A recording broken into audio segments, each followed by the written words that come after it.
আসসালামু আলাইকুম। আশা করি সবাই অনেক, অনেক ভালো আছো। পদার্থবিজ্ঞান ২য় পত্র তাপগতিবিদ্যার এই কোর্সটিতে আমরা যা শিখব সেই হিন্টসটা আমি এখানে দিয়ে ফেলতেছি। প্রথমে আমরা দেখব কনসেপ্ট। আমরা ৬ টি কনসেপ্টের আড়ালে ১৫ টি টাইপের ম্যাথ করব। এই ১৫ টি টাইপ এবং ৬ টি যে কনসেপ্ট আছে এটা যদি আমরা সম্পন্ন করি তাহলে এই তাপগতিবিদ্যার যতগুলো এমসিকিউ এবং ম্যাথ আছে তার ম্যাক্সিমাম জিনিসটা এখান থেকে আমরা সমাধান করতে পারবো।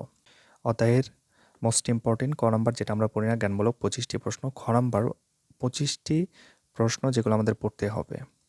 ৪ নাম্বার আছে সিকিউ ৩৯টি, বোর্ডের আলোকে একদম অ্যানালাইসিস করা প্রশ্ন, এগুলো সমাধান করতে হবে। ৫ নাম্বার এমসিকিউ ২০৫টি এবং ৬ নাম্বার প্র্যাকটিস সিকিউ ১১টি। সো দেখা যাচ্ছে যে এখানে ৩৯টি এবং ১১টি প্রায় ৫০টির মতো সিকিউ। এখন তোমার কাছে প্রশ্ন হইতে পারে যে আমরা একটি পত্রে একটি অধ্যায়ে যদি ৫০টা সিকিউ করি তাহলে আমাদের আরও ৪-৫টা অধ্যায় করতে হবে, সেগুলো মিলে আমাদের তো ২০০-৩০০ সিকিউ হয়ে যাবে। আসলে তা নয়। এখানে আমরা কিন্তু প্রথমে বলেই দিছি যে কনসেপ্ট আছে ৬টি এবং আমাদের টাইপ আছে ১৫টি। সো ১৫টি টাইপ থেকে আমরা এরকম করে বিভিন্ন বোর্ডে এসেছে একই প্রশ্ন বারবার। সো সেইগুলোকে অ্যানালাইসিস করব।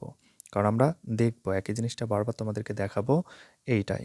সো ওপরেই যেটা আমরা শিখে নেব এইখান থেকেই আমরা কিন্তু এগুলো সম্পূর্ণগুলো সমাধান করতে পারবো। তো এখানে আমাদের যেহেতু হাতে এখনো সময় আছে, এখন আমাদের অতিরিক্ত প্রশ্ন সমাধান করলে তো কোনো সমস্যা নেই। সো এখন থেকে এই জিনিসটা আমাদের দেখে নিতে হবে। তো দেখো এইটা হচ্ছে আমাদের এই কোর্সের মেইন থিম, মানে এই তাপগতিবিদ্যার এই কোর্সে এই বিষয়টা তোমাদেরকে পড়ানো হবে বা শেখানো হবে। সো এইটা যদি তুমি শেষ করো তাহলে তাপগতিবিদ্যা থেকে তোমার ১২ থেকে ১৩ নাম্বার একদম হুবহু তুমি অ্যান্সার করতে পারবা। কারণ দ্বিতীয় পত্রে তাপগতিবিদ্যা এই অধ্যায়টা অনেকটাই মোটামুটি ইজি এবং এখান থেকে প্রশ্নটাও একটু সিস্টেম করে। সো এখান থেকে তোমার প্রশ্ন মিস করা যাবে না। এখান থেকে একটি সিকিউ প্রায় প্রত্যেক বছরই এসে থাকে এবং এমসিকিউ সর্বনিম্ন ২টা থেকে ৩টা থাকবে। সো ১০ এবং ২-৩ ১৩ বা ১২ এরকম প্রত্যেকটা বছরই থাকবে। তোমার ১০০ মার্কের পরীক্ষার মধ্যে তোমার প্র্যাকটিক্যালে যাবে ২৫ নাম্বার এবং তোমার ৭৫ নাম্বারের পরীক্ষা হবে।